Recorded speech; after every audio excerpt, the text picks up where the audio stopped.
Hey there, whiskey lovers. You ever wonder what happens when you mix Kentucky Derby winners, legendary bourbon masterminds, and a dash of bold ambition? You get Blackwood Distilling Co., a premium brand born from the wild 65-1 odds victory of Country House in the 2019 Derby. They have crafted luxury toasted bourbon and America's first triple-barreled toasted rye that'll knock your socks off in the most delicious way possible. Picture this: 7 to 9-year-old Kentucky bourbon. Think deep, creamy vibes, soft barrel spices, and that smooth as velvet warmth, kissed by a hint of vanilla from Kentucky's golden era. And that's just the bourbon.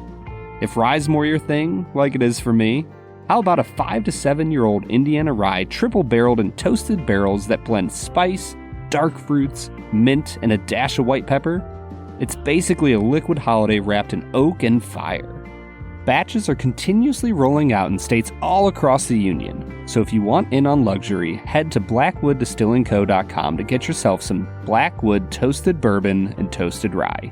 Cheers to the good stuff. Today on the Film and Whiskey Podcast, we are talking movie candy. We'll be drafting it up while talking to one of the greatest voices in the whiskey world. Then we're going to be trying some Bardstown Bourbon Company High Wheat Origin Series. This is the Film and Whiskey Podcast.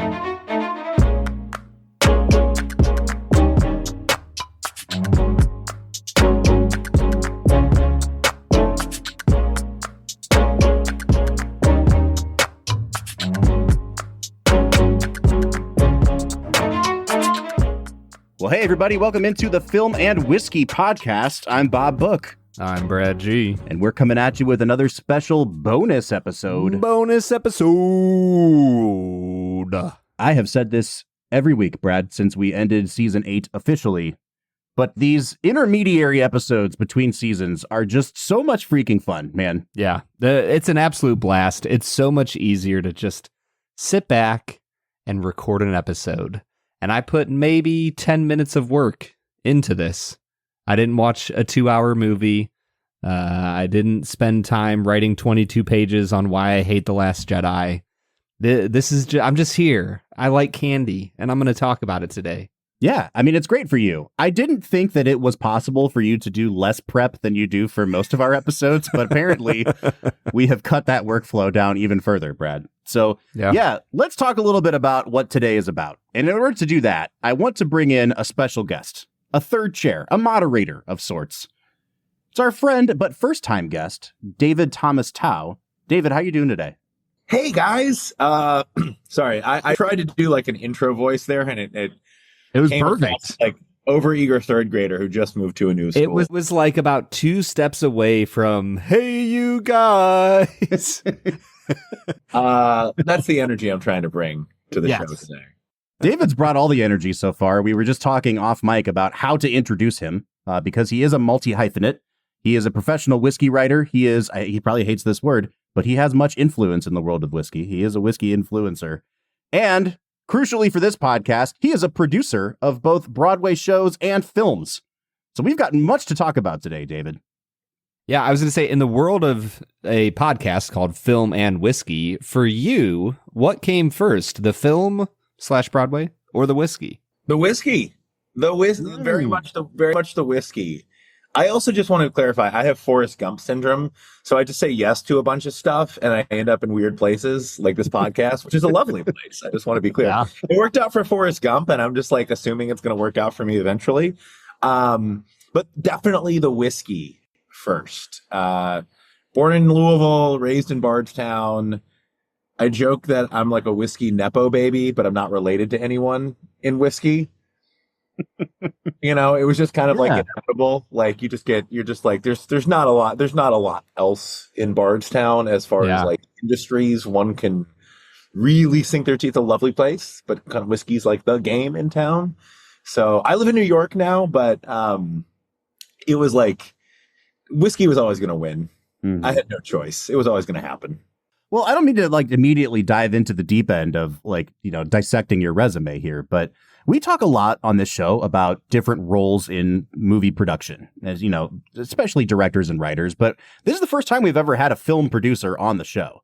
And I think that to the average person, if they know anything about what a producer does at all, either it's a day-to-day job where you're really on set, or you're just the guy that writes a check and then sends people off to do whatever they're doing. And so I think like, let's maybe tear down this conception of the producer that you're just Scrooge McDuck, like sitting on a pile of money and funding everything.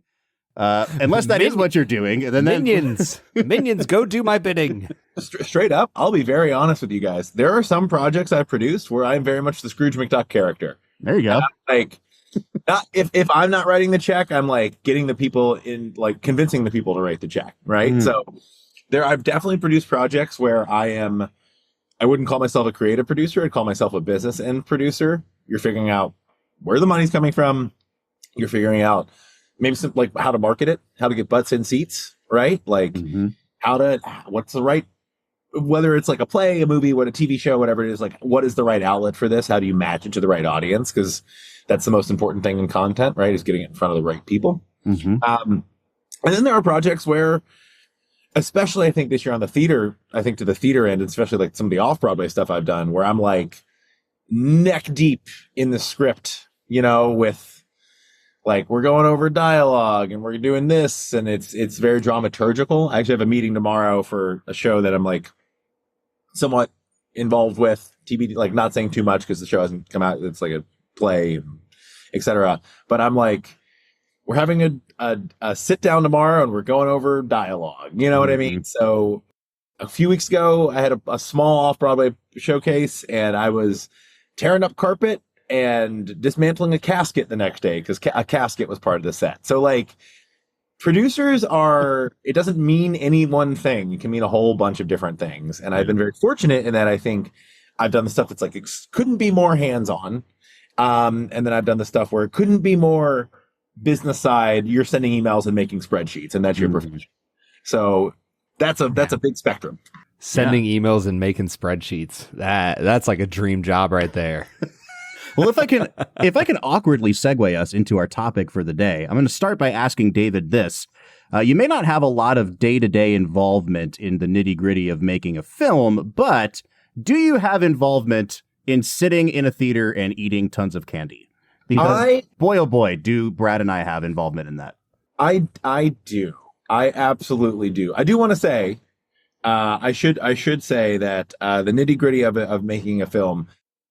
You know what? Let's talk about the candy. Yes, I was going to say something. Like intelligent, and then it didn't. We're just going to we're talking about candy right now. David, you already used the word dramaturgical, which is a word I am guaranteed to use 20 times in the next week, and every time it will be wrong, and I'm excited about it. Someone has to buy you a drink every time you fit that into conversation at the Bourbon Festival. I'm ready. I think the next time we'll all be together in person. So keep a running count. There you go. I'm ready, man. All right, so candy. David, where are we at with candy? Candy. So as I was saying earlier, I don't actually have the biggest sweet tooth anymore. I was a candy fiend as a kid. So that actually means that when I am eating candy, I'm really picky, because I'm not doing it every day. I'm not doing it every week. So when I'm going for the sweets, like, I'm going to be really discriminating. And if I don't like it, if I'm trying a candy and it's not hitting the spot, I don't feel like I need to finish the bag or even the handful. You know what I mean? So That's me.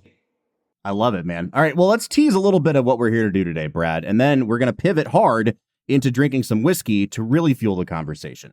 But folks, we are doing a movie candy draft today. A couple of years ago on our Instagram, we had some really great engagement when we were talking with people about what their preferred movie candy was, and it turned into a big thing around the time of March Madness, where we did movie candy madness. I think we presented either 16 or 32 of the most popular movie candies.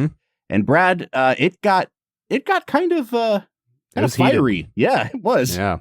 As it I sure recall, was. Reese's Pieces won over peanut M&Ms in the final, but it was like a 53-47 split. It was pretty contentious there to the end. Yeah, I mean, if you're going to get Americans up in arms over any type of bracket, it's going to be sugar and fat consumption. Absolutely. Americans love competition, and they have a propensity towards diabetes. And so when you can combine those two things, I mean, it really is just, it's a new market to tap into, David. Honestly, We're number one. We're number one.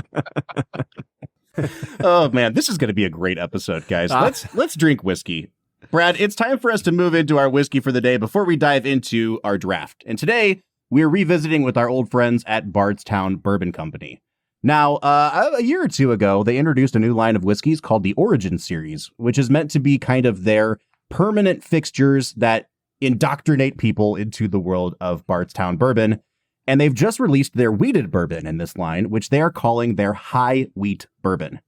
Now, Brad and David and I have been marveling over the packaging in the sample that we received because it has a fancy little light at the bottom. And you guys are about the same age as me. I don't know if you grew up watching SpongeBob SquarePants, but there's an episode of SpongeBob where the Krabby Patty is floating at the camera and there's a guy doing like a really dumb dramatic music. And so every time I open this box of whiskey, I think about doing dramatic music for the reveal of it too. I feel like Patrick Star because I already ripped the light off of my box. So I'm it's just sitting in your hand there. You're just illuminating random things around you. I never got one. I never got a candy bar. I'm going to make a reel out of how I scientifically deconstructed this, but please do. So this high wheat bourbon, they are not kidding with the mash bill here. It is definitely high wheat, 53% corn, 39% wheat, and 8% malted barley. It is a 6-year aged bourbon. I am very excited to dive into this, Brad, because we've had really good luck so far with Bardstown. And I'll throw over to you guys because I've been talking a lot. What are you picking up on the nose here? First off, I'm picking up the fact that Bardstown can do no wrong in my eyes. they just, they make incredible whiskey. I've had a few that I don't love, but I've never had anything that was poorly made. Mm-hmm. So Bardstown is always going to be worth, at the very least, an attempt. It's going to be worth jumping into. I want to just give a quick shout out, by the way. I posted that I'd gotten this bottle, this cute little mini bottle they sent us, right? It's cute. I posted I got on Instagram. Nick Smith, the head distiller at Bardstown Bourbon Company, who I grew up with, by the way. We were like in the same grade in school, like we were in Boy Scouts together, 4-H, etc. He reaches out to me and he's like, I want to know what you think.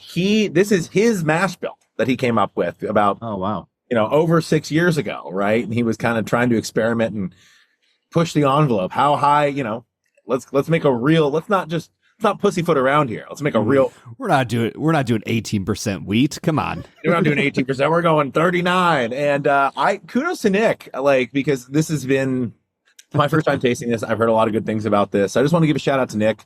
They run a really cool operation there. And Nick is a huge part of that. And it's awesome to see someone that I have known and been friends with for so long have something really with his fingerprints all over it come to market. So just shout out to Nick Smith. Absolutely.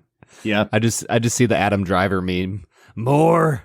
We're going to talk about Adam later, actually. There you go. So this is my conspiracy theory. It's not a conspiracy theory. So how people always talk about rye spice? Mm-hmm. Or a rye or a rye grain bourbon, and we always overuse that in the reviewing. If we don't know what to say, we'll just say rye spice. Mm-hmm. You can only say so many things about whiskey. I mean, I've never done that, David. What are you talking about? It's such a crutch. We're just rye spice, obviously. I get a ton of spice from a really good wheat whiskey or a really good wheated bourbon. I get a lot of spice. It's different. I often compare it to cherry cobbler, a really dark cherry cobbler. It's almost like medicinal cherry, but it is spicy. So if you have Bernheim wheat whiskey at cask strength from Heaven Hill, there's this stereotype of thing that wheat makes things smooth, right? And because Pappy is very popular and people think it's popular because it's quote unquote smooth, and that wheat makes easy drinking bourbon and somehow that's better and more desirable. I think it's a load of garbage. Because I think wheated bourbon can have really powerful, borderline unctuous spice sometimes. And so when people are like, oh, wheaters drink real smooth, I'm like, I just don't believe that, right? I think if it's a good quality wheated bourbon or wheat whiskey, you often get a ton of spice. It's not rye spice, it's its own thing, but it is spiced, if not spicy. 100%. Yeah, the more I nose this one, the more I get almost the Christmas spices, like a little bit of a nutmeg, a little bit of cinnamon almost. I think I'm with you 100%. I've never had a wheated whiskey that has this much wheat in it, and it's taking it into a realm that I am really enjoying. Yeah, I'm glad you brought up Christmas spices here, Brad, too, because this reminds me of almost like, you know how there's like your newfangled Christmas treats, and then there's like, hey, this thing got brought over from England in the 1600s, but we still eat it at Christmas. It's like some traditional Christmas English pie that has like raisin in it. It has like tons of really, really dark Christmassy spices on it, along with a ton of raisin for me. I get quite a bit of black pepper on this, which is usually a note, to David's point, that we reserve for rye. Usually get black pepper really heavily on rye. I'm kind of shocked at how much spice is on this, and it carries through onto the palate as well for me, Brad. Yeah, 100%. This palate, it's so good. Like I don't know what else to say about it, because all of the notes we are getting here on the nose carry through on the palate with a foundation of the caramel, almost like a caramelized toffee. There's a little bit of nuttiness there with all of that spice on top. I love this stuff. Mm-hmm. To me, I get some real I get like spice berry compote on the mouth as well. The mid palate kind of turns a little fruity after the spice settles in for me, a little red fruit. But to me, this nose is, I love the Christmas spice analogy. Those gingerbread men, the dark gingerbread men that are iced that you might get, they might come in like a cellophane wrapper, right? You take those, you leave them in a tin for years. You never touch them. They get super stale. They become like weapons. You could like throw them like ninja stars. It's 2042 and David is opening his tin. And you open the tin and you remove the cellophane. And that concentrated stale gingerbread man with frosting spice is what this nose is like. Yeah. Me. Yeah. Yeah. You're not wrong, man. You know what's really crazy here is, to the point of this has some of those rye spices that we typically talk about. I think the barley's actually doing a lot of heavy lifting in this mash bill in a way that I wasn't anticipating at only 8% of the mash bill, but it has a real grassy, earthy kind of on the back of my palate right when I go to swallow. It's not so much there on the finish, like lingering, but it's definitely more earthy and herbaceous than I expected it to be. Somebody was saying earlier, cherry is what we typically get on wheated bourbons, especially. And the really sweet ones, Brad, it tastes basically like drinking a cherry Coke.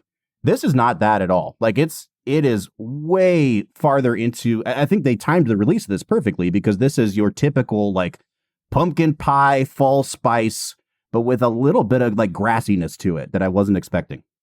When I was in Ukraine, I don't know, in 2012, one of the things that I had over there that was incredible was some like straight cherry juice. And man, oh man, like the hints of cherry I get on this remind me of that, where they balanced the tartness of a cherry with just enough sweetness that is one of the best drinks I've ever had in my life. And the cherry notes I get on this, on the nose and on the palate, remind me of that much more than any of because most other cherry notes that I get on whiskeys remind me more of even of the Traverse City cherries we got, Bob. Mm-hmm. Like they remind me of that, which are incredible and great, but not like a raw, pure cherry juice. Sure. I really admire Bardstown because with a lot of their releases, they are pushing things that are not super old. And that's great because like other distillate is not, they haven't been distilling for 20 years, right? They don't have those stocks of 10 plus year old in-house distillate. But I think they're showing like, it's always a good reminder that like, you know what? I don't always want something that is like a total oak bomb, right? Mm-hmm. I want some light, bright fruit sometimes. Sometimes I want something with a lighter characteristic. I think for me, this whiskey is really showcasing, like this is a light, near borderline refreshing bourbon, right? I'm not getting punched in the mouth with leather and tobacco. It's still age on it, right? But I'm digging this a lot. I think you guys are right. Bardstown Bourbon Company continues to push out great stuff. And this is a really fun one because I think we're really pushing the limits on what a quote unquote weeded bourbon can be, right? You can't, I mean, there's only 53% corn in this, right? You're getting to the limit. Mm-hmm. Yeah. Guys, you know what I'm absolutely digging about this whiskey? That it's $49. I had no idea. So to be honest, one of the few things with Bardstown I always have to warn people about is like, you're going to spend $80 to $150 on a bottle from them. Well worth it. They make incredible stuff, but the average consumer probably isn't going to buy more than 1 or 2 bottles from them. This is $50, Bob. It sure is. And not only is it only $50, which is a crucial component in our reviews of whiskey, the value of it. It's already a huge value. It is also bottled at 106 proof. I don't think we've ever had anything from Bardstown. Correct me if I'm wrong, Brad, but I think the lowest proof thing we ever had from them was a collaborative series they did with, it was a beer finished one. Goodwood, was that the name of it? Goose Island. Well, they've done a couple, but there was one that was released at 100 proof, and that was the lowest I've ever had from Bardstown. And I think that, this drinks probably a little bit hotter than 106 to me, which I appreciate. But I just love that even though they are pricing this as an entry point into the Bardstown portfolio, they're not skimping on anything, man. Like, they're still bottling this at a really robust 106 proof. Mm-hmm. This is a great whiskey. When y'all reached out and you're like, hey, let's drink this, the new Bardstown Origin Series weeded bourbon, y'all nailed it. This is fun. Yes, it is. And it is going to provide ample fuel for our next segment, which we'll get to right after this break. This episode is brought to you by Blackwood Distilling. You know, at Film and Whiskey, we love a good underdog story. Well, let me tell you about Blackwood Distilling. This all started when Guinness McFadden took a long shot and won the Kentucky Derby with Country House at 65-1 odds back in 2019. He turned that victory into Blackwood Distilling with a little help from the Justins at Justin's House of Bourbon. And together they've made something special. Luxury toasted bourbon and the first ever triple-barreled toasted rye, both at barrel strength. We're talking about deep, rich flavors, creamy bodies, and that classic Kentucky warmth. If you're a bourbon or a rye guy, you're going to want to check out Blackwood. Batch 4 of their bourbon and batch 3 of the rye are hitting shelves in Kentucky, Florida, Texas, Washington, and Wyoming right now. More states coming soon, so head over to blackwooddistillingco.com. That's blackwooddistillingco.com. Hit that shop button and get your hands on a bottle. Thanks, Blackwood. All right, guys, it's time to draft. Brad, drafts are a recent thing on our show. This is only the second one we've ever done. Yeah, I mean, we've done a few rankings. We did top 5s for the first few seasons. We just did a cool Pixar ranking where we kind of ranked out our top Pixar films. But yeah, drafts, turns out, are a lot of fun. They sure are, man, especially when you have a third person. Our first draft was only 2 people. And when you do a snake draft with 2 people, it gets pretty repetitive pretty quickly. Very quickly. So we're slowly adding more members to our drafts. And what we're here to draft today, folks, is movie candies. Now, like I said, we've dabbled in movie candy before, but we're going to build it out a little bit more today. So what we're going to do is a snake-style draft, where each of us is going to assemble our super team of movie candies by selecting one candy in each of the following categories: chocolate, chewy, crunchy, fruity, and wild card. Now, I think it's pronounced wild card. I do have a little. Is that It's Always Sunny reference? It sure is, man. I've got a spreadsheet here. Would it be helpful for me to share the screen, or can we keep our categories? Oh, he says please. Okay, I'm going to go ahead and start sharing this. So, Brad, vamp for a little bit so I can get this going about our 5 categories.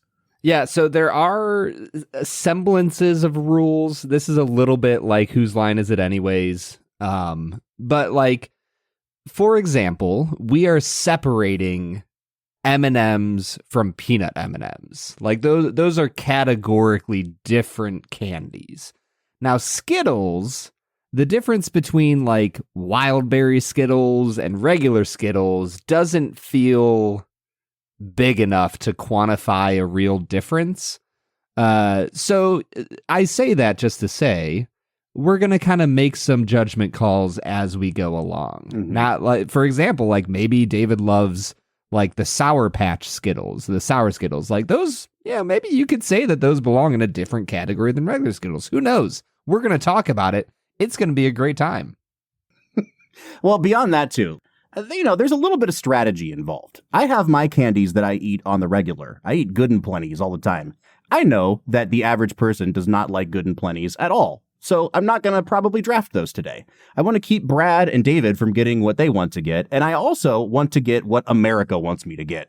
Because when this episode is over, we're going to throw this up on social media. And I want to know who has the best super team of candies. Guys, any other questions, any other housekeeping we need to get to before we determine the order of the snake draft here? I can't wait to embarrass myself. I hope people on social hack me. I love that. I love when people just disagree. It's awesome. I do think that if there is a controversial choice or something that someone's on the fence about, we leave it to the wisdom of the group to determine if it can be drafted. I know one of the categories is crunchy. There's a difference, Brad, between a crunchy candy and a crispy candy. If you try to draft a crispy candy in your crunchy category, I might have something to say. I was going to say, I would be on the side of the fence that would say a Crunch Bar is not a crunchy candy. Yeah. And Kit Kat, that's crispy. There's not enough crunch to that. I would agree. Yeah, I'm with you, man. Now, David's over here like, oh, this is way harder than I thought it was going to be. He's circling that crunchy category. Like, let's get that out of the way first. Yeah, okay, we're just going to do it. We're going to. All right, I'm going to click randomize. David, I've got all three of our names here in a list. I was going to say, David, we will have tons of grace for you, and none will be left for each other. Bob and I will mercilessly rip into each other, but don't you worry. We'll take it easy on you. Please don't. I'm kind of a crap person, and I think you should, honestly, I don't deserve your grace, at all. So lay into me. It'll be for good content. Here on the Film and Whiskey Podcast, there is grace for all. Except Brad. Except for me. I have our names in this randomizer. Should I just click it once, Brad? How many times should I click randomize? For actual that's up randomness? to you, man. You're going to need a random number generator to tell you how many times to click randomize. I'm going to click it 5 times, and we'll see who goes first, second, and third. Here we go. 1, 2, 3, 4, 5. First pick is me. Ooh. Second pick is David, which means Brad gets back-to-back picks for 3 and 4. So we're all familiar with how snake drafts work. I honestly think second position is probably the place to be here, Brad. It's where I wanted to be. Yeah. Picking every other. All right, that means I go first. So once again, our categories are I see it now. I'm saying crispy, chocolate, chewy, crunchy, fruity, and wild card. Wild card. I'm going to get the big one for me off the board really quickly. I'm going to pick peanut M&Ms. Ooh, and I'm going to put them in crunchy because I don't know what else even qualifies as crunchy. Man, peanut M&Ms, Bob, that is one of my top picks. That is such a good golly, that's such a good show candy. Mm-hmm. Such a good, because I'm thinking theater here too, not just movies. Okay, I'm next, right? Oh yeah. Okay. I'm gonna go chocolate. Yep. Classic Reese's. Oh, okay. Now you're taking the slide with the 2 cups in it. Oh yeah, classic. Yeah. All right. Here's the thing. No one doesn't like those unless you have a severe peanut allergy, in which case I'm sorry. Right. That's actually a brilliant one because I wouldn't have even thought of those for chocolate because I think of the peanut butter, but they definitely qualify. But it still is I still keep chewy, crunchy open there. So I might even end up with 2 peanut forward candies here is what I'm thinking, which might be overcommitting, but we'll see. All right, Brad, you're up with 2 picks in a row. All right. So I was going to nitpick the ever-loving crap out of you guys if you chose this, but now I don't have to because I get to choose it. I am going to choose my wild card right off the top. I am taking Reese's Pieces and placing them in the wild card. Okay, first of all, That's not how that's pronounced. We've had this conversation before. What the hell is a PC, my guy? The conversation has only served to strengthen my commitment to calling them Reese's Pieces. The man's name was Reese. These are his pieces. Reese's and together they're Reese's Pieces. Yeah, exactly. Yeah, 100%. Here's the fun fact I was going to nitpick you on if you tried to put this in chocolate. There is no chocolate in Reese's Pieces. No. And I don't think you can put them in any other category. I think they can only go in wild card. Yeah, they border on crunchy, but they might be borderline. Yeah, borderline. So I'm taking Reese's Pieces, and with my second pick, I am going to go chocolate, the greatest category. Let's be honest, and I'm going to go with peanut butter M&Ms. Mm-hmm. Mm. Now those have chocolate in them. They do. I actually checked. It is the first ingredient, milk chocolate. So it's peanut butter M&Ms, not peanut M&Ms. Okay, yes, gotcha. Peanut butter M&Ms. Gotcha. Which I would say is a significant departure from regular M&Ms or peanut M&Ms. Mm-hmm. Now, two things, Brad. First of all, I feel like we are pushing the limits of variants of a candy that you can get, because we've got peanut M&Ms and peanut butter M&Ms on here already. And we've got Reese's and Reese's Pieces on here already. Sure do. I don't know that I've ever actually seen peanut butter M&Ms sold at a movie theater, but it is within the realm of reason. I don't think that this is like, you're not bringing like Japanese slime candy into the movie theater here. You know where they are sold? The Drug Mart right outside the Valley View Cinemark. So there you go. Okay, that's Brad's 2. So we're back to David. You have 4 categories left here. I'm gonna go fruity Sour Patch Kids. Ah, man. Oh, I knew you were gonna take those from Bob. I don't have a lot to say beyond. I think that's a safe bet. You know, like that's your. I'm picking the well-rated linebacker here, right? Mm-hmm. Where do you guys stand on like the really hard to chew, like Dots and Jujubes? Like, are those a hard no? Yeah, no, pass. The chewiest I go is Swedish Fish. Oh yeah, okay. Oh, Swedish Fish are like candy for lizard people who live in the sewers. Well, I happen to be a resident of Brooklyn. So offense taken, good sir. David, I will say Brooklyn has the best coffee shop I've ever had in my life. Devoción over by the Ace Hotel. Their black coffee is wildly delicious. I'm like 3 blocks from there, by the way. Oh, nice. Oh man, Brad, I like how you had to like temper your accusation of Brooklynites being lizard people by but they have great coffee though, you know. Not all Brooklynites, just David. Oh, wait, guys, you don't move to New York unless you are okay with occasionally losing a fight to a rat. You know what I mean? Like it was a choice for me to live here. I know, like I don't get a lot of sympathy. Capital C choice. Yeah. All right, I'm up for a pick. I think that I have tried to contain my old man tendencies as long as I can. But I'm going to try to knock out chocolate because while it is put Raisinets under chocolate. You're damn right I am, Brad. Raisinets, as I get older, are perhaps the perfect candy. They are just freaking, they go amazing with popcorn. You get the nice saltiness followed by chocolate, followed by fruit. It is a game-changing combination. Raisinets are goated in the realm of chocolate candy. Bob, this might be a winner for you. I don't think you're going to win the social media battle here. I still have 3 more picks, man. I'm doing great. In fact, I have another pick right now. You sure do. I'm going to go Chewy, and I'm going to take Skittles in Chewy. Now, they do have a semi-soft candy coating, but I would say that they are chewier more than anything else. Yeah.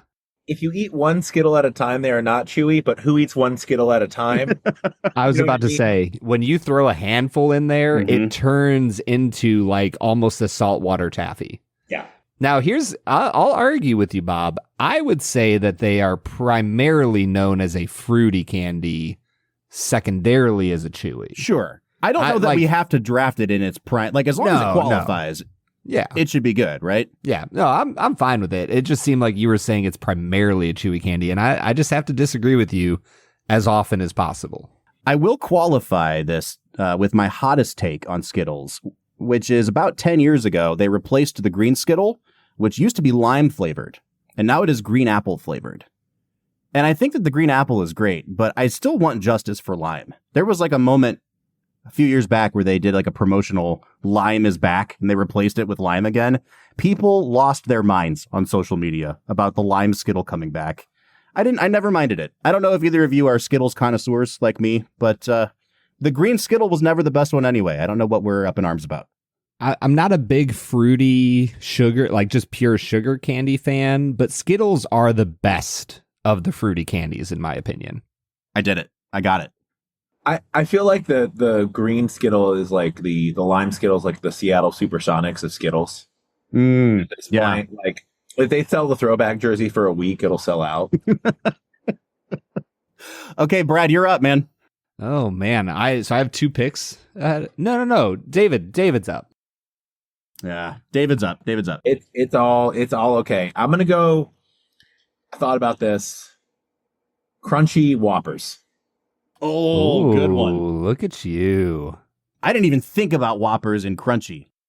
Yeah. I mean, I think that counts, right? That they're 100%. And this is like the physics of the Whopper too. Like if it was pounded thinner, if it was like wafer shaped, it would just be basically a Kit Kat and then it would be crispy. But because there is like a whole sphere of candy to break through, it's definitely crunchy. Okay. I'm glad I didn't upset the commissioner on that one. Yeah. No, I think you're good there. All right, Brad, now it's to you. Okay. I'm going to try to go fruity because I personally would say that the wild berry Skittles are a different category than regular Skittles. I don't know how David feels about that. You're getting too nitty-gritty, man. Come on. I've never seen wild berry Skittles sold at a movie theater. You know where I've seen them sold? At Rite Aid, I know. But like, I think Skittles are off the board at this point, man. All right. I will go elsewhere for my fruity pick. I think. Let me think for a second, because I have a few options. I think that I am going to go with Airheads for my fruity pick. Interesting. Yeah, not necessarily my favorite, but to be honest with you, I don't love a lot of fruity candies. But Airheads, I remember as a kid consistently thinking that Airheads were a solid choice. Now, I think Airheads are also the ones that make those, like, I don't know if they're called ropes or what, the ones that you like peel off and they're like real flat, which taste, I think, better than regular Airheads. But it sounds like you're choosing standard American Airheads here. Regular old Airheads, yes, Got sir. it. Okay. To be honest with you, I do not have a crunchy choice right now. I need to do some research while you guys are drafting. So I'm going to go with the last candy I had researched. And this was kind of my sleeper pick. For Chewy, I am going to go with Nerd Clusters. Okay. Nerd Clusters are freaking incredible. That is a good candy. Which is basically Nerd's Rope that they've just cut up into smaller pieces. Yep. Nerd's Rope, just a phenomenal idea for a candy. It's so good. Nerd's Rope was a candy that, like, I would always get a small taste of one from a friend, but my, like, mom would never buy me that. Also, I grew up in Bardstown. We didn't have a ton of candy options at the cinemas. And fun fact, Bardstown actually doesn't even have a movie theater anymore. So we've regressed.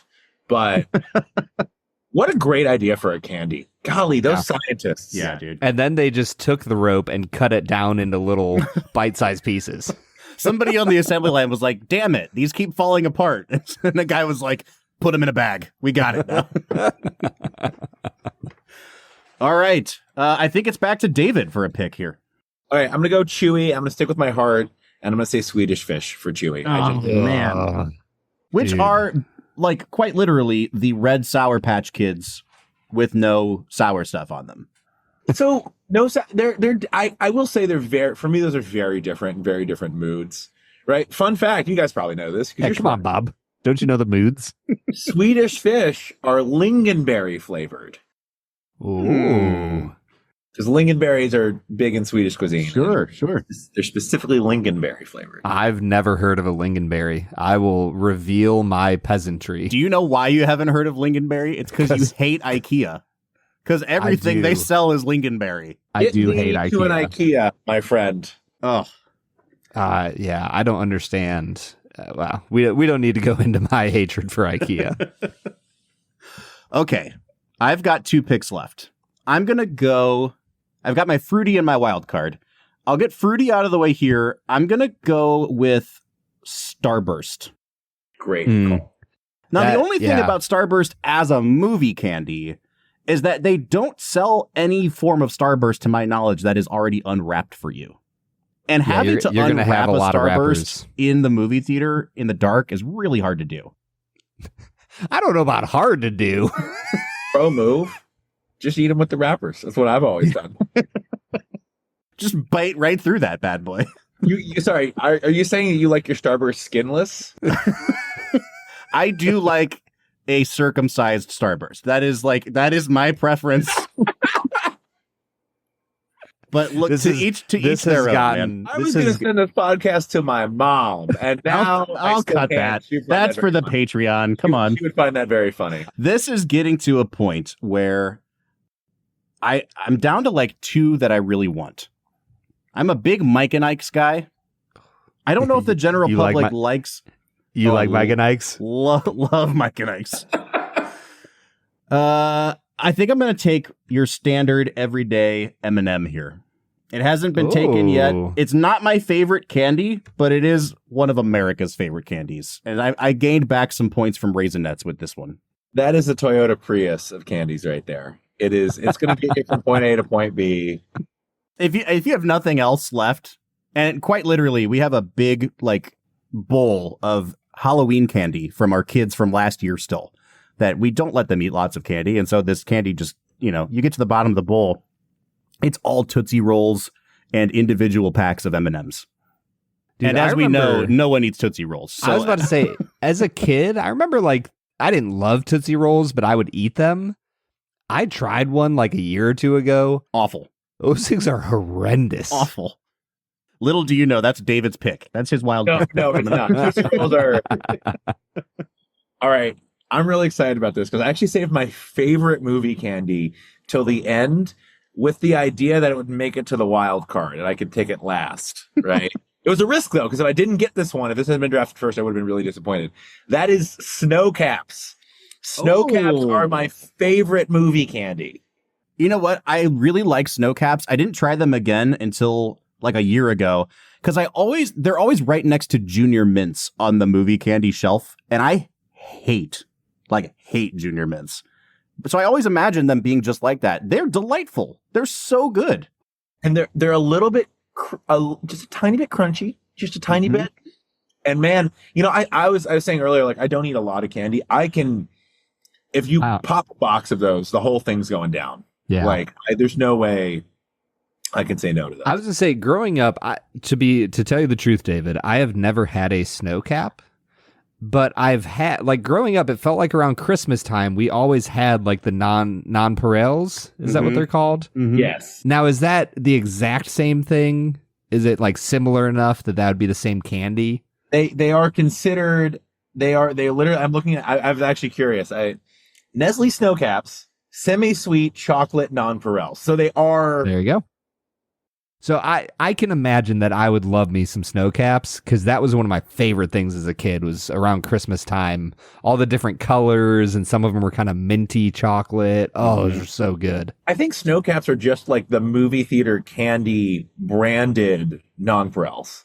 Yeah, I'm in then. I think that's a great pick. Yeah. All right, man. Bring us home, Brad. You've got one category left. Crunchy. Yeah, crunchy. So I realized right after I picked the Nerd Cluster, which I stand by, great pick, I was afraid that you were going to take this with your final pick, David. I'm going to take the Heath Bar. Oh, okay. I absolutely love toffee. Like if I ever had high-end candy, like, you know, like the really good stuff, toffee is going to be my pick.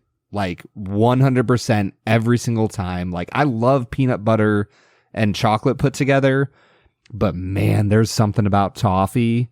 So if I'm going to the movie theater and I want some toffee, Heath Bar is where it's at.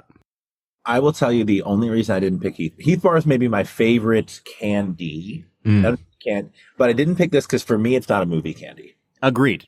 Like, and here's my thing this is my thing with Brad's team, is that Brad and I have been planning this episode for weeks, and we're like, yeah, man, it's got to be a candy that can reasonably be sold at the movies. And then right before we press record, Brad said, Bob, I want you to know something. I don't know if I've ever bought candy at the movies before. And boy, oh boy, is that evident in all of your picks, Brad. Because I think the only thing I've ever seen at the movies is Reese's Pieces. Hey, now, I'm sure that Heath Bars and Nerd Clusters are there. Peanut butter M&Ms, come on. But have you seen Reese's Pieces at the movies? That's the question. Yeah. Brad's buying knockoff Rite Aid Reese's Pieces that are called Reese's Pieces. I just don't think, even if they were available, I probably wouldn't buy a full Heath Bar at. For me, Reese's, like the traditional Reese's, is pushing it, but at least they're like individual, right? Mm-hmm. I just don't think when I go to a movie theater eating a full candy bar, I want something that's like bite-sized. Yeah. Yeah. What they should do is make like, they make Bunch of Crunch, which is like the cluster version of Crunch bars. They need to make a Heath Bar cluster. Yeah. And then it solves all of the world's problems. Lots of toff. Lots of toff. I love it. That sounds like a cough syrup or a pain medication from the 1900s that had opium in it, right? Like lots of toff. It's a non-addictive and it's like super addictive. It's made of heroin. Yeah, exactly. As soon as a pharmaceutical company feels the need to say non-addictive, they've lost the battle already. Yes. Yeah. All right, guys, I'm gonna let us present our teams here in just a second. But before we get to that, is there anything that, if we weren't trying to be strategic, that your heart was the only thing that was dictating your like Mount Rushmore of movie candies that you would include instead? Because Brad was giving me a tremendous amount of grief for my old man tendencies prior to pressing record. Because my Mount Rushmore at the moment is there's a box of Mike and Ike's called the Mike and Ike's Mega Mix. Freaking great. I've been binging on Good and Plenty's like an old man. I love me some Raisinets. And then I've rediscovered this candy called Boston Baked Beans, which is peanut with a candy coating on the outside. Unbelievably good with a glass of whiskey. But of course, I can't pick those as my Mount Rushmore on the air. So I'm wondering, like, what's your unpopular, not cool guy picks? Jelly Bellies. Mm-hmm. Bob and I were literally talking about that. I've never liked any jelly beans. Like the texture of all of them is just ugh. I dig the buttered popcorn Jelly Belly. Me too. It's really good. So good. I think it's so good. Now, but here's the other problem with jelly beans. Can you get a bag of just that? Because I feel like every bag you ever get is like 80 million flavors, and you find 3 buttered popcorn, and that's it. And you also can't like get that at the movie theater, right? Like this is like, again, I think you all put up some really good boundaries that kept this relatable and realistic, and I really appreciate that. Well, thank you so much. And in the spirit of us being great hosts here, David, why don't you reveal once more to our listeners your super team of movie candies? Well, coming out of the gate, first pick Reese's, just the traditional, 2 peanut butter cups in a sleeve. I went with Sour Patch Kids after that for fruity. Crunchy was Whoppers.